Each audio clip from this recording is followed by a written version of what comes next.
is it is open to the public. So if you have friends that have wondered what is UCM, this is a good time to bring them. Find out what it is that we do here. When somebody says, what are you doing over at CCL? But, you know, they kind of wonder what's up. So tell them, well, we've got an open meeting. You can come and get a chance to look at who we are. Okay, so we would like for that to happen. Thank you so very much. The other thing that's going on is when I thank wonderful Donna this morning and her husband Zeke, all of this takes time and energy by people who volunteer. And anytime I have anything to put from the ceiling up on the walls, I call Jim. And Jim is the most wonderful man on the ladder I've ever met. All the wonderful things in the warehouse that are way up high, they should have a little note on it that says, Jim's been here. and thank you, Gloria, thank you so much for helping with all of the things. Putting this back together, first we had to move everything out of here. And then we were going to have volunteers come and help tear up the carpet. Some of you got a message. Could you come help? It took 2 professional people who, this is what they do for a living, is flooring, to remove the carpet because all of the old tile was stuck to the carpet. So each piece was coming out the size of a 12 by 12. Actually, that day there were 3 of them. There were 3 of them, and they were here all day. They had said, 7 hours. They said, don't worry, it'll just take us a couple of hours.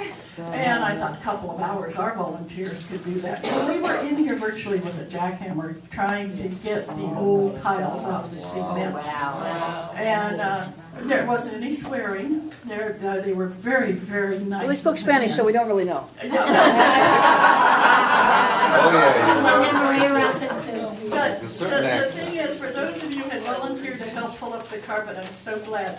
They said, oh, well, you know, I said, can we save money? And they said, yeah, $181. And I went, oh, that was the best money I spent in my life, was that money for 3 men all day removing that carpet. And then they evened it out. Then they had to even it out because they still weren't able to get it even. They had to put like another layer of asphalt type concrete. And then we got a thick adhesive on it. Somebody said it's like peanut butter. It's really thick, so it gives us a pad. So all of this is me being so excited about the help we got. The people that were here saying, yeah, like, you know, just look around. Last Sunday, we got this whole place cleaned out in 15 minutes because we had... That was amazing. It was amazing, you know. Every one of you that volunteered, thank you so very, very much. Well, speaking of people volunteering, I think every year for the last 5 years, I have volunteered Corry and Janet to do Earth Day. And every time they said yes. And we never know quite what they're going to be doing, but we always know it's going to be wonderful. So please welcome Reverend Corry and Reverend Janet.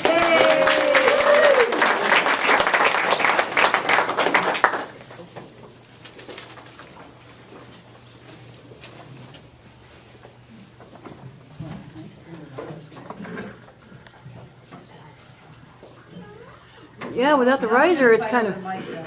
It is such an honor to be here with Want each to and do every one the of so you. you don't have to fight?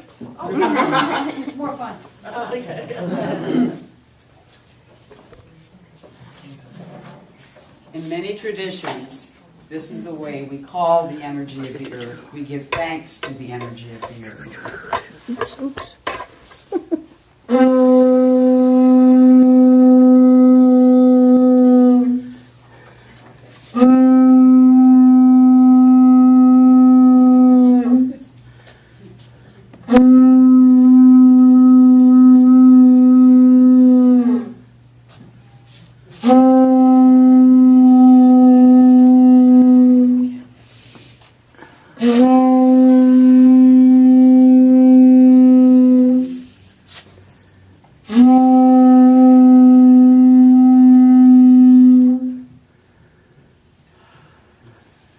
And just breathe that in. This shell is from the earth. And early humanity figured out a way that when you blew the sound of the shell, it called in the ancestors, it called in the spirits of the earth, and the sky, and the sea, and the fire of the sun and the moon. And so we invite you, as we talk today, to just breathe those into your body. Breathe those into your body, my friends. Because so often we are separated from the earth. We are separated from her beauty. We are separated from her need. We are separated from her connection that she offers us. And so I just offer each and every one of you to have this moment to breathe in all of the elements of the earth and know that you are the earth and the earth is you.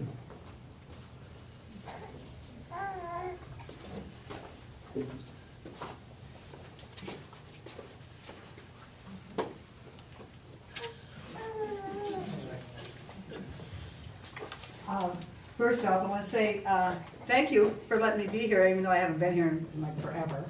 I know. You're still our family, Corry. I just been working a lot at the stadium, and when I'm not there, I'm someplace else working, so I appreciate it. So, but we're going to talk about Earth Day as usual. I mean, you know, we're not going to preach recycling. Why? Because everybody does it here. I mean, look at the beautiful things we don't do. Don't use styrofoam. Don't use plastic. You know, Dottie and the community has done a wonderful thing in that. And this year, Earth Day has joined forces with another cause. Does anybody else know what that cause is? To eliminate extreme poverty. Yay. You know,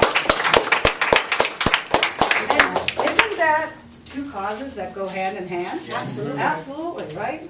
The reason we have extreme poverty is because they don't have the ability to have the infrastructure for the oil-based machinery, equipment, lighting, and things of that nature. So people, and clean water. So they haven't had it. So solar gives them the ability to do these things in their own country without relying on big business to come in and drill and pollute the water and do all kinds of things. And by the way, in 1995, I'm going to read this to you, which I thought was very interesting. The United Nations defined extreme poverty, okay, as a condition characterized by severe deprivation of basic human needs, including food, safe drinking water, sanitation facilities, health, shelter, education, and information. They've added information as a basic human need. Interesting, huh? So no longer are they required phone lines, because they can use their cell phones. People can get educated via a cell phone. Is it good for the earth? We're not sure, but it's better than what we've had. So in working with extreme poverty and clean energy, we are actually able to provide much better facilities. Right? Yes. So, Yes. you know, what can we do in our own homes? You know, a lot of solar panel companies are offering free solar panels, you know, so that you can generate, if you own a home, talk to a solar panel company. Tax deductions. Then your tax deductions, yeah? There's a lot of little things you can do, you know, in helping with eliminating extreme poverty. You know, do you donate your cell phones? Yes, I do. Yeah. Make sure they get back to somebody, because they're not throwing them away, people. They're taking them to third world countries. They're reactivating them. They're letting people have the ability to communicate, to call for help. That's key is calling for help. You know, we see poverty only as food and shelter, but in today's world, it's information and communication. You know, so it's a big deal. And all of that connects with Janet. Drawing a blank. Well, one of the things that we talked about is like there's all this extreme poverty on the physical level, you know, and on kind of the survival level. But if we take a look at another extreme poverty, it's isolation. It's alienation. It's emotional grief that is not acknowledged. It's spiritual deprivation, where we're not connecting with our spiritual source and wellspring. And this can actually cause more extreme poverty. So we may be in a first world country, but many of us might be not in this particular community because we're taken care of and we take care of each other really beautifully. But out there in the world, we are judged by not who we are, but what we have and what we do. And this is very important. What we have and what we do are very, very product-oriented, very, very outward-oriented ways of judging ourselves. And so, for example, Dr. Eileen and I were talking about this the other day. Both of us have cars that are good cars, but, you know, could have issues. Okay? Now, a person that doesn't have to worry about, you know, having to deal with a car with issues might, you know, not have to deal with that physical, you know, kind of anxiety about, is my car going to start today? Is it going to work? Is everything going to be okay? Do I have enough oil in my car? You know, all of those questions that we might come up with. But do they have the spiritual connection with their cars that we do?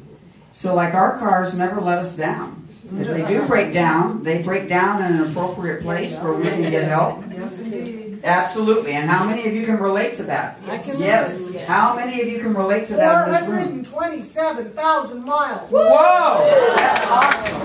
That is awesome. That is awesome, my friends. Because what that means is that you've built a connection with our car, which is an extension of us, actually, when we're on the road. It's an extension of our energy. And the earth. And the earth. And how did April's car protect her? My God. Did you see the photo of that Yes, car? I did. Oh my God. It was amazing. Her car protected her. The energy of her car, which her car, I love being in her car. It was just wonderful. And that's a huge grief process for April, too. But that car protected April.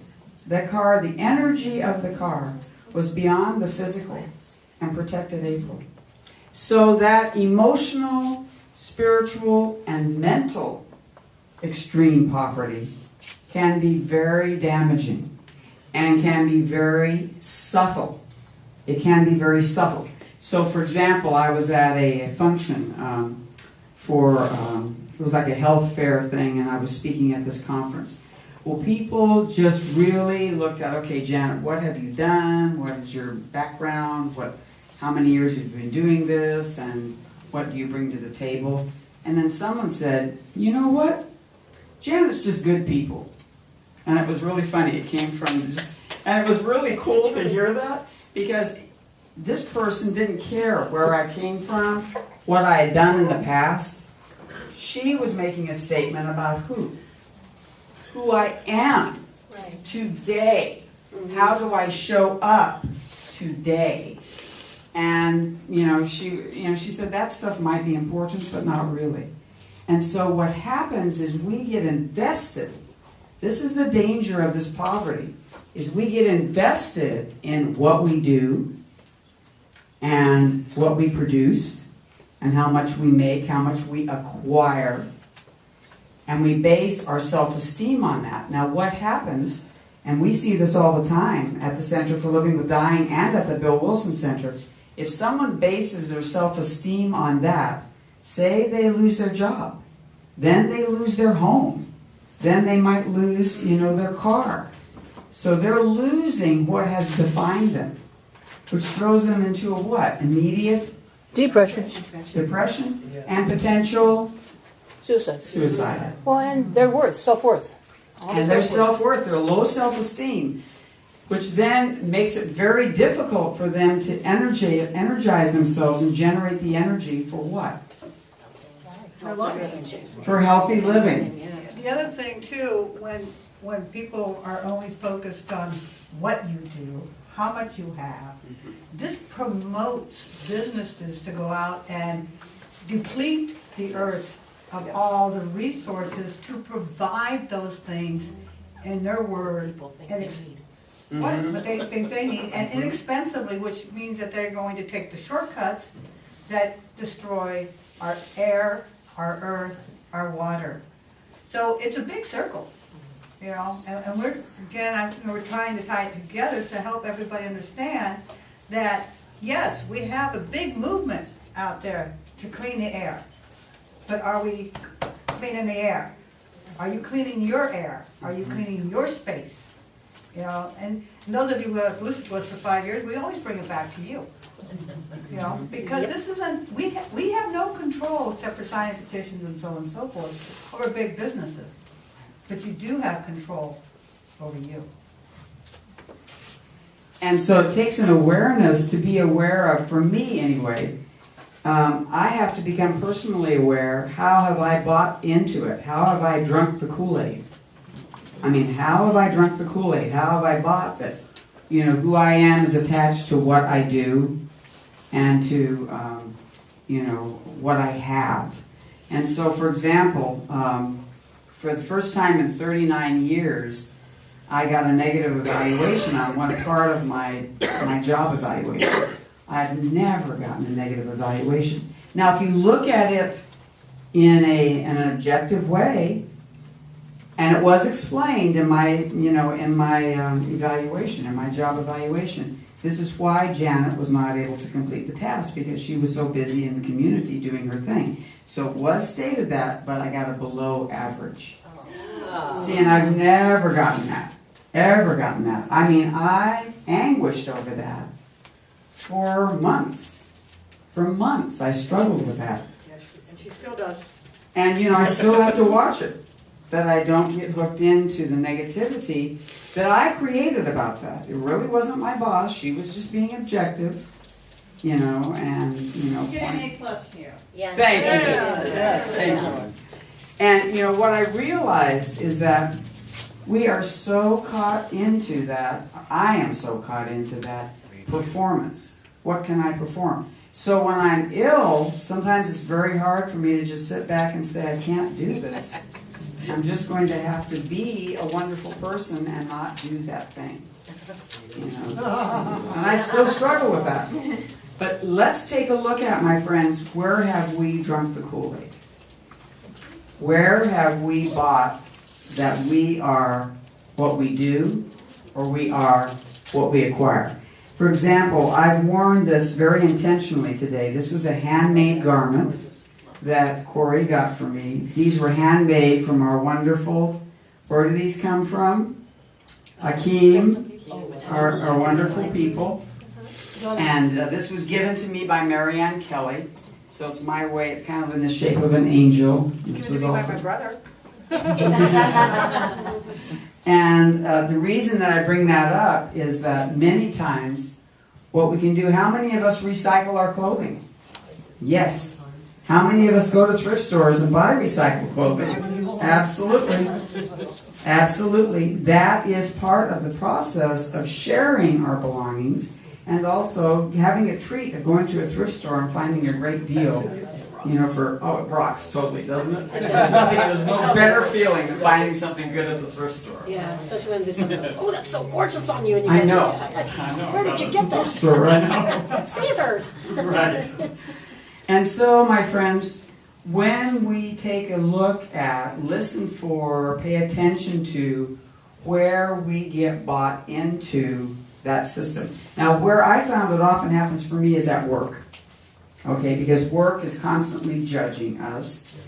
I live in an environment, Bill Wilson Center is a wonderful organization, but it's a huge organization. And very few people actually understand what we do at the Center for Living with Dying program. I mean, there are some that do, and I think Sparky has a flavor. But, you know, people in middle management, you know, we're kind of the rogue program. We're kind of a little bit of a pain in the ass. Okay? And so what happens is we have to do a lot of education about the process of just being with a client in grief. Not having to do anything, but just being with a client in grief will bring healing. How do we do that? Just being with the client. I've got to tell you, and I've gotten permission to share this little piece of the story.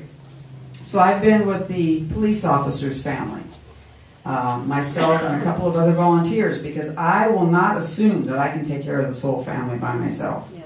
I mean, they're a big family, they've got kidlets, they've got lots, You know, there's lots to take care of.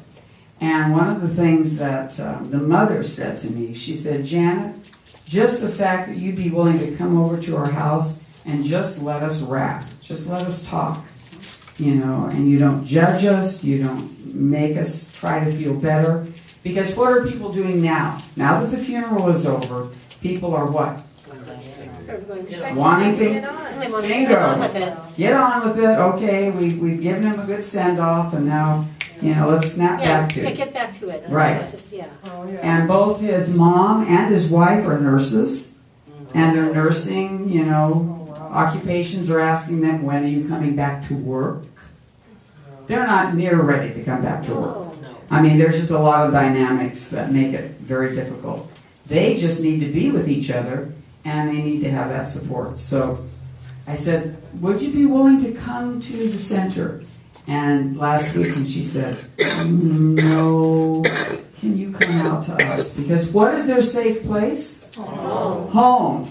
And what is their safe place at home? The kitchen table. How many of us meet at the kitchen table and talk? It's the kitchen table, people. I mean, they have a beautiful living room, and it's full of flowers and mementos and everything about Officer Johnson. But where do we curl up?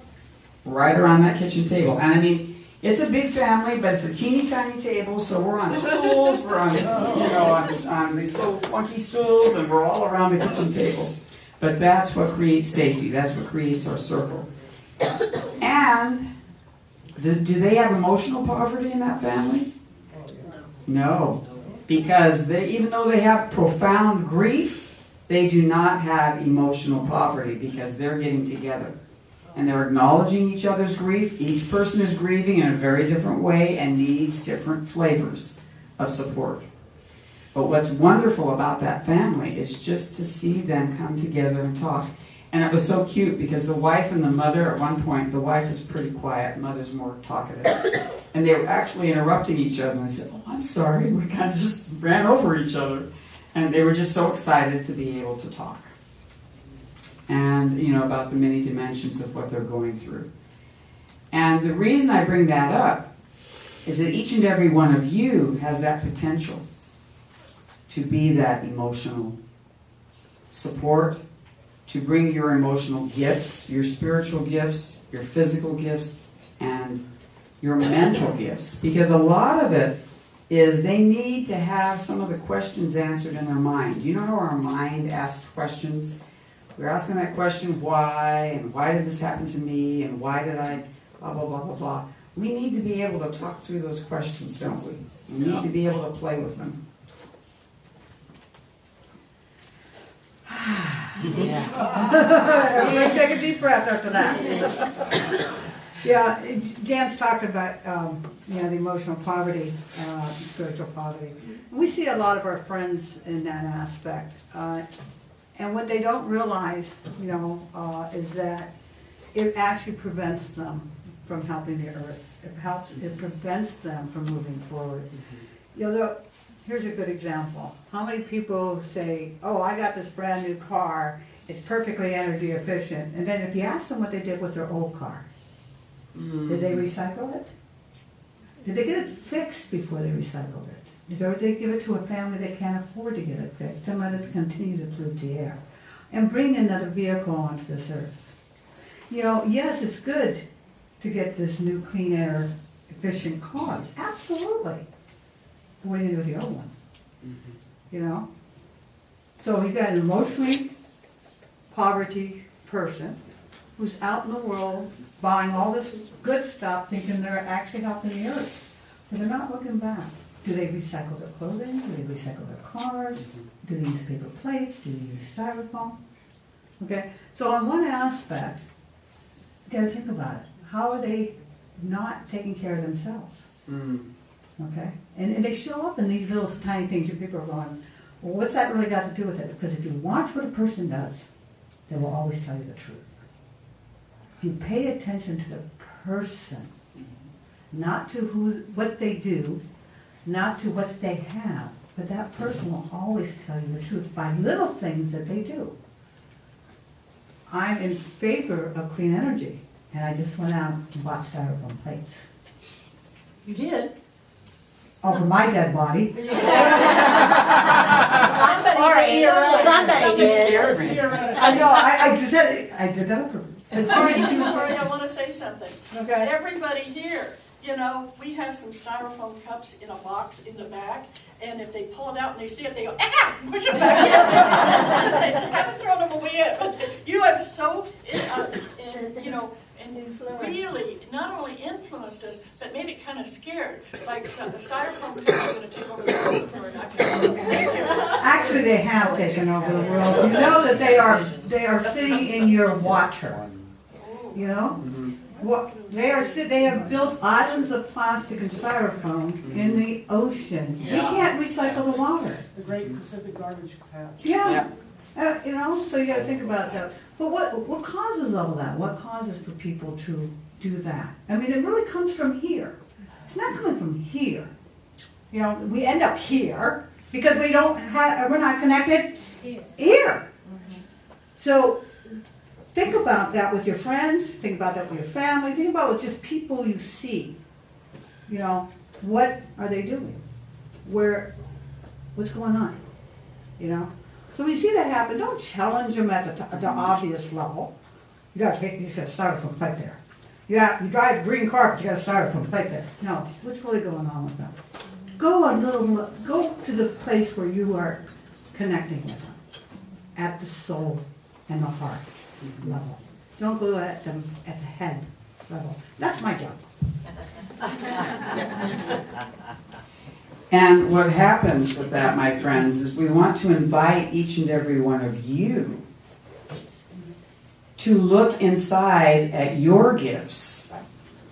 And you know, many of us maybe don't have what we consider finances to help people on the physical level with poverty. But what can we do on the physical level? What did Corry just tell us? What can we do on the physical level, even if we don't make a lot of money? Connect with people. Connect with people. Recycle. Prepare things to give to people that maybe don't have the resources that even we have by getting the car cleaned up. Like Corry, I mean, she's kind of like the vehicle queen.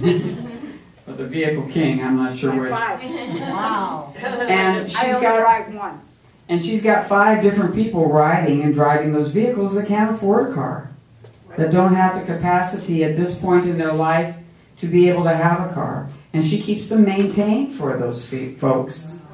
And that's a we thing, people. right. But Corry's in charge of it because I wouldn't have a clue. But, you know, that's a way that we can help on the physical level, can't we? We can help on the physical level.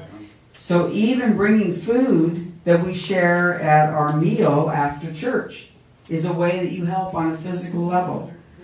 Stopping by, I just gave a power bar to a homeless person. I had an extra power bar. I stuck it in my purse. Corry got me power bars. And let me tell you, at the Levi Stadium, I'm known as the food queen because I carry extra food for people who are hungry. They don't have to be on the streets and homeless. These are people who show up and are hungry. They're just flat out hungry. I hand them a power bar. I hand them something to eat. You know, everybody knows I have food, but that you don't have to be homeless to help them. They don't have to be homeless to help them. They can be anybody. Absolutely. And we talked about emotionally.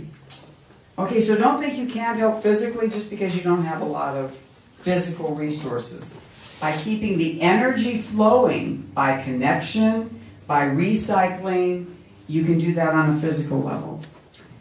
Emotionally, how could we help? What are your gifts that you bring emotionally? Yes. Speaking out. Yes. Being heard.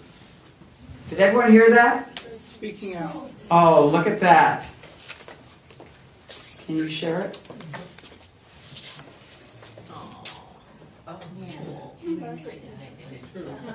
Beautiful. Show it to the camera. Show it to the camera. Yes. See? Haha, there you go. Beautiful. Speaking out, and also for your artists, for all of our artists in here, when we can speak out through visual. That's a wonderful thing. That also touches into mental. What gifts can you give mentally? You can enter into dialogue with people. People are starved for face-to-face dialogue. We are so messed up with social media. And the cell phone. Put down the cell phone. Absolutely. And the last thing is spiritual. How can we do this spiritually? Each one of you has gifts that you bring to the table spiritually. What can we do to decrease spiritual poverty? Invite them to CCL. Right. Invite them to CCL. Pray. Every night I light a candle, or sometimes I light a virtual candle if I'm too tired, and I say a little prayer for every person whose lives I've touched that day. And just send out some good energy to them, and I release the burdens that I have picked up from that person during the day. And this is very important, because if we don't release our burdens, we don't get to take that up. How many people talk to other people they don't know? How many people talk to other people they don't know? Do you say hi? I say hi, I say Or good am I supposed to morning. do it this way? Hi. I compliment somebody in the grocery store. What a beautiful sweater that is. That's- yeah, I love that. I don't do that. That's just, yeah, I do that. I know what's in a grocery cart if I'm in a grocery store. I give people recipes off the top of my head. I do. And seriously, I walk around with a smile on your face. Yep. Look people in the eye. That's that connection. That helps them feel good about themselves. If people feel good about themselves, it moves upward into their lives. Someone came to me once outside a grocery store. They needed to make a phone call. Their car had broken down. They didn't have a cell phone. They didn't have any change. I didn't have any change. I said, here, use my phone. Yeah. And they looked at me like, oh my God, you're going to trust me to use your phone? So yeah, use my phone. Call who you need to call. Yes, and the degrading of the earth has degraded right down to the person. Right. We don't trust anybody anymore. Right. We don't care about other people. I'm not saying, I'm preaching to the choir in here, I know that. Yes, You know. Yes, you are. Here we are. Yeah. I'm preaching to more than just a singing choir. So please, everyone, please, take this, go out into the world, to people you don't know, say hello, and teach somebody else how to do it. Are you teaching your grandchildren, your children, your nieces, your nephews? I talk to all the young kids at the stadium, and I teach them how to do that. So, yes, Donna? And not just saying people that look friendly, because homeless people, many times people don't make eye contact with them. People don't speak to them, they walk past them like they're invisible. And saying, how are you today?